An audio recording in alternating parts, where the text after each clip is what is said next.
Everyone, and Namaste from Punjab, India. I am Anu Malhotra and I come from the Punjab region of India. And I got to ask few questions to Paul Pringle and get to know his ideas on storytelling and morals and values education. Hello again. My name is Paul Pringle. I'm a storyteller, author, specialist teacher based in the south of Scotland, in a border country. So, Paul, could you tell us how you got into using stories as a cognitive specialist? My niche was to work with those children who were experiencing emotional and behavioural obstacles to learning, and story became a significant tool in my toolkit in approaching that. So I mean, I used then story not just as a kind of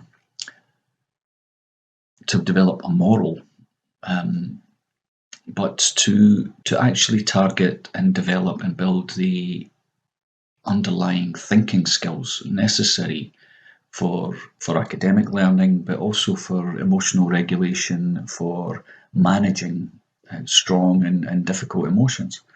And I think it can be a very powerful tool to achieve that. Paul, I would be interested to know how did you get into storytelling? Personally, how did you start using storytelling? Um, how did I get into story? I remember many years ago, nearly 40 years ago, probably. Um, I was say 35 years ago. I was a young teacher in our London, in a very working in a very difficult school.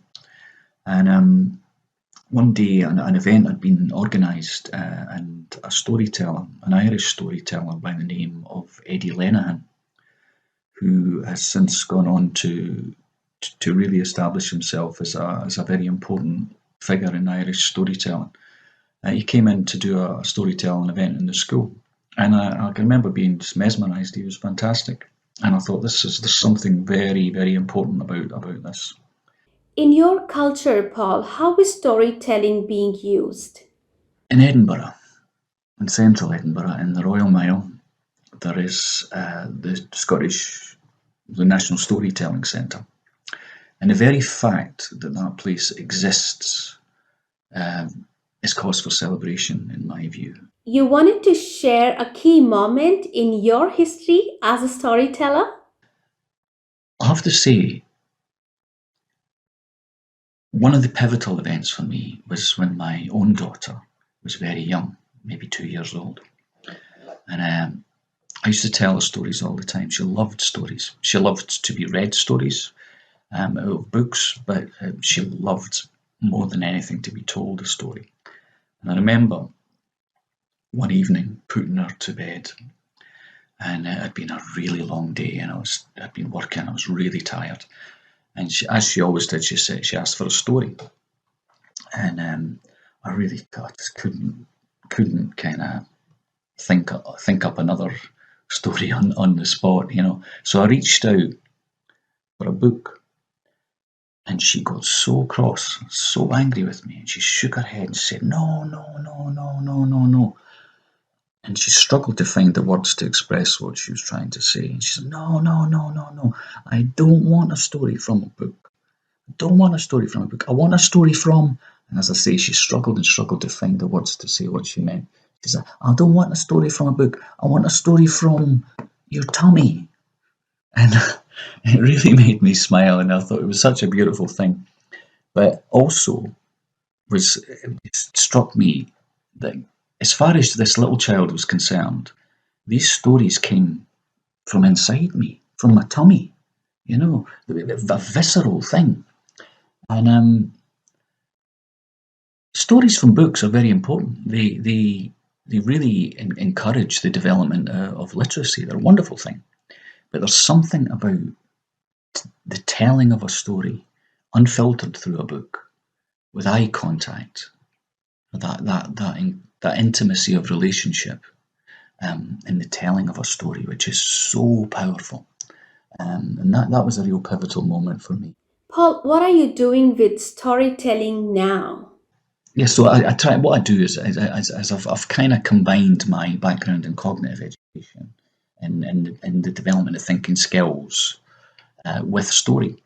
So if I'm working with a child, I try to get a sense of who they are and what their difficulty is, what the obstacle to learning is, and if there's some part of their thinking that's not working efficiently.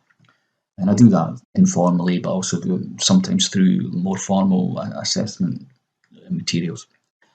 And when I've identified that cognitive difficulty, I can create a story specific to that child, a metaphorical story which gives them a template, a way through to actually manage that difficulty and hopefully overcome it and develop the thinking skill that's required. And I'm talking about, when I say thinking skills, I'm talking about things like sequencing. Understanding that things unfold in sequence, in order. Stories are great for that, and things like yeah, you've got problem solving. Stories often present a dilemma or a problem to be solved. So it's identifying what the problem is and then developing strategies for overcoming the problem. There's inferential thinking. This is all from the Story Kingdom book, which presents a methodology for approaching story and a collection of stories to use. Um, Symbolic thinking, a symbol is something that stands for something else or represents something else. Imagination. Now that's a really important one, because what imagination enables us to think about things which actually are not there, don't exist in time or space in that moment. Imagination enables us to move around in time, to think about things that are past. It also enables us to think about objects. You know, objects that are not there. This kind of, we can think about things. We can think about events that have happened and give different endings to them, different possibilities. Oh, yeah, I did that, but I could have done this, and it might have happened differently. So imagination's a powerful thing. In your opinion, Paul, what is the value of stories or storytelling to parents, teachers, and caretakers?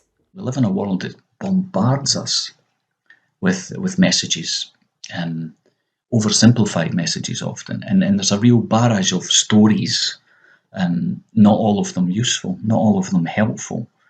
So it's really important that we as storytellers select multi-layered quality stories with positive suggestion, and that people can map their own experience on top of. And people get so stuck sometimes in a certain way of thinking. And what stories do is they get in under the radar, past the guards at the gate, to offer an alternative ending to an individual's own story. Now, it's not for me to dictate how someone's story should end or could end, but a good story is multi-layered, and the individual can take whatever they need out of that story once they map their own experience onto it. Is there still a role for storytelling given the way the world is? Yes, because we need those thinking tools to think more analytically about the world, and not in this oversimplified, because analysis is the way to overcome oversimplification. So it's a useful tool to have in your thinking toolkit. But also this, because story is multi-layered, people can take what they need from it, and so I'd say it's more important than ever it has been